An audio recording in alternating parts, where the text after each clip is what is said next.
You've joined us for another installation of getting to know the biggest and brightest artists in the world with me, Jules Hallam. And I was having a think earlier, how could I introduce someone who's had such a rich and varied career as Gilles Peterson?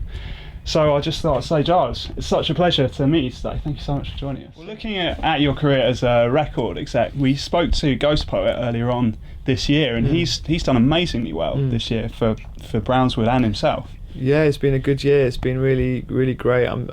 From where he started, just a couple of really interesting demos, to being able to headline shows, big theatres, and obviously getting nominated for a Sony and doing things like Jules Holland has catapulted him. And what's been great is he's really kind of grown with the success. He's just got better and better. And sometimes artists get a little bit too much hype too early on and they can't handle it. Absolutely. Whereas he is just on the edge of where he's going to get to. So that's really exciting. Yeah. When we were speaking to him, he was saying that, I produced this album in my bedroom, and he said he has to keep telling himself that just to keep himself kind of grounded, which I think really works for him, because he's got this kind of laid back charisma which really fits himself and his music, I think. I didn't think it was going to be that well received commercially, I thought of it as I didn't even get it in that respect, but I think people have really gone for his lyrics, and people in this country love that, and that's been really positive to see. The audience has changed as well as he's got more well known, and he's working with the guy from The Streets at the moment, right? That's nice. A great track they've done together, and in a way it makes a lot of sense, and there's a bit of Streets in there, there's the Roots Maneuver stuff in there, but he's really got his own sound and style, and the way he approaches production, that's really interesting. He's self-produced, and you can tell, and it works really well. It's going to be very difficult to kind of get somebody else to work with him because he's very self-contained in a way. I bet. And I haven't actually heard that collaboration track, so if I've got a request for your show next week, that would be it. All right, yeah, we'll see, if I'm allowed to play it, I work at a bar called The Social in central London, and last night we were doing a raffle for the proceeds of which go to the Steve Reed Foundation, which you set up. That's brilliant. What's your involvement in that project? I didn't know about that. That's great. Thank you for that. It's a great cause. Oh, cool. Yeah, well, I work with the Musicians Benevolent Fund, who are obviously looking after a lot of musicians who find themselves in difficult places and need some support. And the original reason that is this from where Steve's from, or is this just Steve Reed's basically was the reason for me to set this up. He was a very good friend of mine. He was a drummer, and he performed with everybody from Miles Davis to Fela Kuti and Sun Ra, and he had an incredible band and an incredible spirit, and he performed a lot with Full Tet as well. That whole Full Tet Steve Reed so we all became good friends, and he was just this amazing light in my life, and was always reaching out to me, had a great approach, was great with people, just kept me grounded, and was one of those people that was really good to talk to. And sadly, a couple of years ago, he had throat cancer, and he didn't really have the funds to look after himself, and there was no insurance for him in America. It was mainly a problem with American musicians who don't have that kind of security, health. And so, it was a really sad way to go, and it just made me think, God, we really need to show a little bit more light on a lot of these musicians who've given us so much pleasure, but, end up being forgotten, or end up, dying in sort of not great conditions. So, like Gil Scott-Heron. Like Gil, I suppose, as well, and an awful lot of them. There's so many musicians who are still super hip, but they might be 75 or 80. And so anyway, that was really the catalyst when he passed away, to really remind people of his legacy as a musician, and the inspiration and influence he had on a lot of people.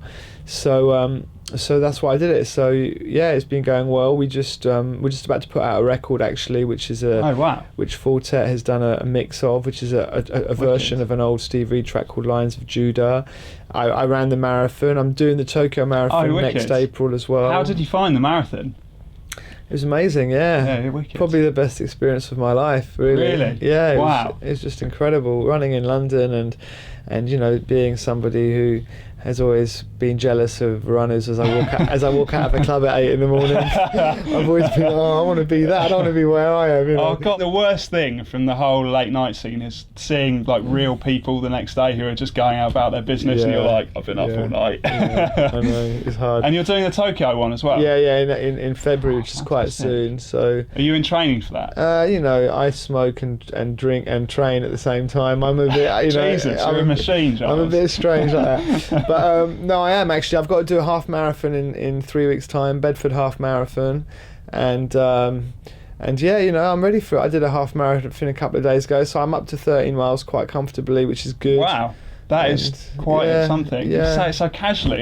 There's no way I could run 13 miles. Yeah, I know, it's funny. I mean, I was surprised because I did I'm still DJing a lot, and I was out in Belgium and in France at the weekend, and they were all night sessions and stuff, and I got in on Sunday really tired, and just even when we went for a big Sunday roast, had some wine and some beers and all that stuff, and then on Monday morning I thought, no, I've got to get back in my training, and I ran it and it was fine. I ran 13. So in a weird sort of way, if you're fit, or if you even if you don't need to change your lifestyle that much. It's just about habit, really.